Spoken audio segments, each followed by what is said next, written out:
19 अप्रैल 2026।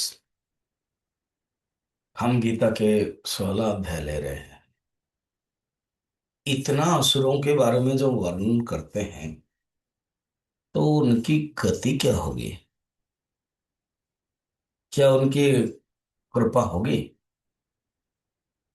माने भगवान की कृपा होगी क्या? भगवान कहता है ये एक अलग मेथड से होता है। पहले तो मैं उनको नरक भेजूंगा। डायरेक्ट बोलते, क्योंकि कर्मों का कर्म फल है। इस श्लोक बड़ा कंफ्यूजन करने वाला है। अच्छा, तो बताइए। पहले आप सुन लीजिए। श्री भगवान वाच तानहं दिशत क्रूरान् संसारेषु नराधमान् क्षिपम्यजस्र अशु क्षिपम्यजस्रमशुभान् आसुरीषेव योनिषु अहं तान् दिशतः, मैं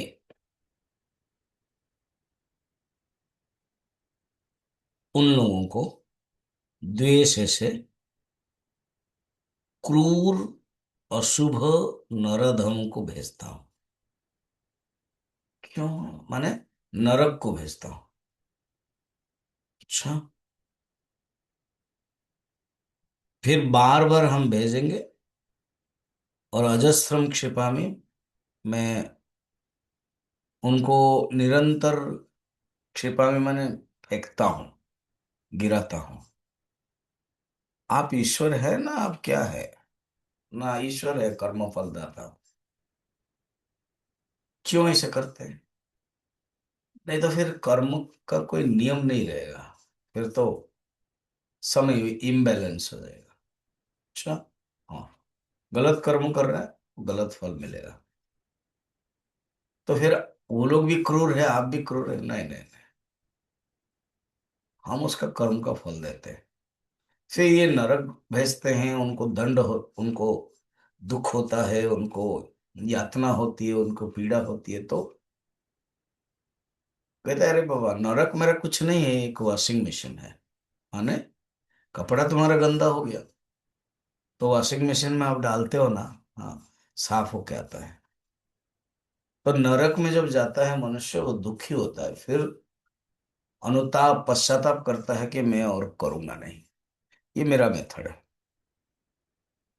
जो अ, असुर लोग हैं वो आएंगे, वो भी मेरे भक्त हैं, मैंने ही तो बनाया। उनके अंदर भी मैं हूं। मगर क्या करें, कर्म के कारण उनको भोग करना पड़ेगा। ये मेथड है। अच्छा, इस श्लोक में ईश्वर के लिए आक्षेप आता है। तो ईश्वर फिर दयालु नहीं है, ईश्वर क्रूर है। हम लोग, बहुत लोग भी ऐसे बोलते हैं, कुछ दुख हो गया, हे भगवान ऐसे क्यों मुझे दुख दिया। कभी कभी हम मिलने के लिए जब लोगों को जाते हैं तो देखते हैं क्यों बोलते। आप भगवान को दोष मत दो, अपना कर्म का फल हमें मिलता है। ठीक है, यहाँ पर भी ऐसे ही। अगर कोई पुण्य करेगा तो पुण्य फल, पुण्येन वही पुण्येन कर्मणा, श्रुति।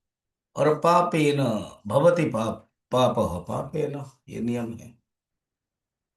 भगवान देवी भागवत में और दूसरे में भी कहते हैं कि देखो बाबा, ये सब, ये तो उपनिषद का ही, ये सब हेव साधु कर्म कारयति तम यमुन्यनीयते, येषवो असाधु कर्म कारयति तम यम अधनिनीयते।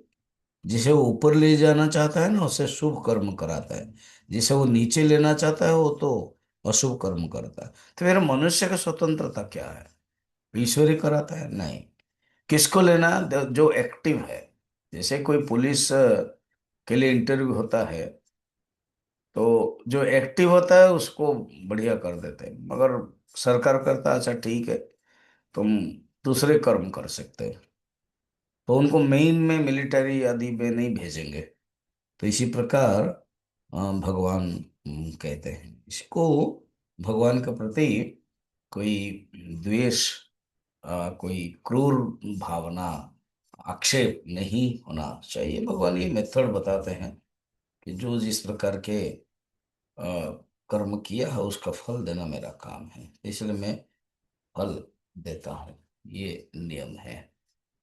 तो असुर निष्ठुर आदि जो योनि है ना, पशु योनि, बाघ आदि, हाँ, सर्प आदि, ये सब मैं देता हूँ। तो वो लोग शास्त्र विधि का उल्लंघन करके अपना प्रवृत्ति दिया ना, दंभ अहंकार आदि, तो उसका उसी में ही। अब इन लोगों के अंदर ही पशु के अंदर ही गर्राना, ये सब पशुओं के भाव। किसने कहा था तुमको इतना अहंकार करने के लिए? तो अभी वहां जाओ, नियम है। ठीक है। तो भगवान कहते देखो बाबा, मैं दृष्टा मात्र हूँ, मेरे द्वारा मैंने कुछ नियम बनाया, उस नियम के अनुसार होता है। अच्छा, तो ये नियम है भगवान ने। फिर आगे के जन्म के पश्चात उनका कल्याण होता कि नहीं है, वो भी भगवान बताएंगे, जो हम कल देखेंगे।